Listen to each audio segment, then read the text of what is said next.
आजकल इंटरनेट पे खाना बनाने के वीडियोस में जायफल कद्दूकस करके डाला जा रहा है। अगर आप भी देखकर इसका इस्तेमाल कर रहे हैं तो थोड़ा सावधान हो जाइए, क्योंकि आपको नहीं पता उसकी कितनी मात्रा आपको खानी चाहिए, कितनी मात्रा खाने से आपको फायदा होगा। अगर आपको थोड़ी सी भी मात्रा उसकी ज्यादा खा लेते हैं ना, तो फायदे की जगह आपको उसका नुकसान उठाना पड़ेगा।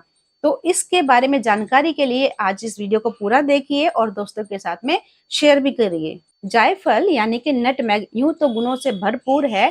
Magnesium, fibre, vitamin A, vitamin C और विटामिन ई पाया जाता है। जायफल को घिसकर पानी के साथ या उसके पाउडर के फॉर्म में उसे कॉफी में, चाय में, दूध में, सब्जियों में मसाले की तरह से या फिर फ्रूट्स के ऊपर छिड़क कर भी इस्तेमाल किया जा सकता है।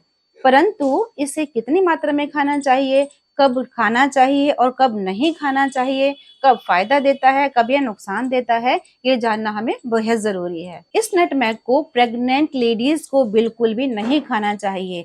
मैं ये नहीं कह रही कि थोड़ा सा भी ना खाएं, लेकिन हम जब इसको पता ही नहीं लगा पाएंगे हम कितना ले रहे हैं, तो इसकी थोड़ी सी भी जो क्वांटिटी है एक्सेस में हो गई तो ये जोखिम पैदा कर सकती है। ये उनकी हार्ट बीट तेज कर सकती है, उनका जी मिचला सकता है, उन्हें एंजाइटी दे सकती है, उनकी आई साइट ब्लर हो सकती है, सीने में जकड़न और गले सूखने जैसी प्रॉब्लम भी दे सकती है। इसलिए वो बेहतर है कि जब हमें पता ही नहीं है कि कितना खाना है तो इसे अवॉइड किया जाए। न्यू मदर्स जो बेबी को फीड कराती हैं वो भी इसके इस्तेमाल को अवॉइड करें, क्योंकि जरा सी भी इसकी क्वांटिटी बढ़ी और उनको सबको यही प्रॉब्लम्स हो सकती हैं। अगर आप बीमार हैं, आपको कोई प्रॉब्लम है, आपकी मेडिसिन चल रही है, चाहे एलोपैथिक है और चाहे होम्योपैथिक है, तो आप नटमेग का यूज अपने डॉक्टर की एडवाइस पर ही करें, वरना नहीं करें। अगर किसी को अल्जाइमर की प्रॉब्लम है और वो उसकी दवाई खा रहा है तो आप नटमेग का प्रयोग बिल्कुल भी ना करें। नटमेग का प्रयोग करने से जो अल्जाइमर की मेडिसिन आप ले रहे हैं, उन मेडिसिन से होने वाले जो साइड इफेक्ट्स होते हैं ना, वो बढ़ जाते हैं।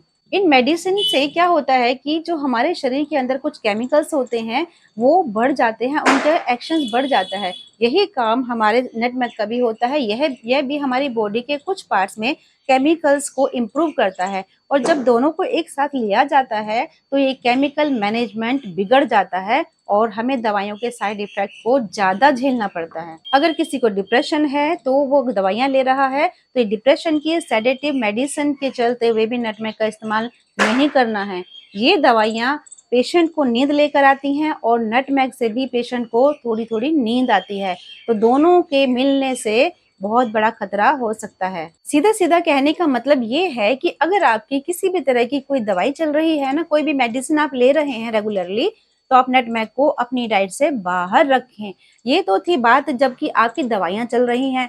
नॉर्मल वे में, नॉर्मल लाइफ में भी आप नटमेग कितना लें, आपको कितना नहीं लेना चाहिए और इसको ज्यादा लेने से क्या प्रॉब्लम हो जाती है, चलिए बात करते हैं। जायफल की डोज अगर ज्यादा हो जाती है आपके खाने में तो एंटीकोलिनर्जिक पॉइजन जैसे साइड इफेक्ट आपको झेलने पड़ सकते हैं, जैसे कि चक्कर आना, जी घबराना, एंजाइटी होना, हाथ पैरों में झंझनाहट आना और ज्यादा नींद आना और न्यूरोलॉजिकल प्रॉब्लम्स का बढ़ जाना।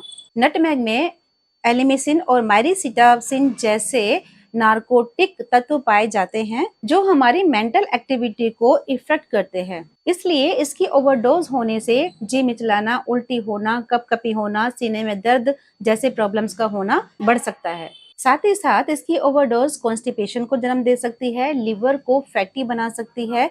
तो कहने का मतलब ये है कि नटमेग का यूज बिना डॉक्टर की सलाह के आप बीमारी में तो बिल्कुल भी ना लें, और नॉर्मल वे में भी, नॉर्मल लाइफ में भी ज्यादा इस्तेमाल करने से बचें। अब आपको पता कैसे चलेगा कि हम ज्यादा खा रहे हैं या कम खा रहे हैं?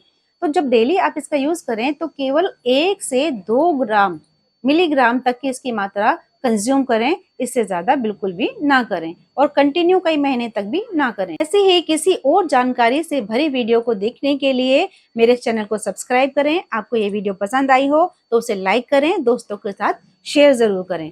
आप कमेंट करके मुझे बता सकते हैं कि किस विषय में आप जानकारी चाहते हैं। मैं आपको उसकी जानकारी की वीडियो जरूर देने की कोशिश करूंगी।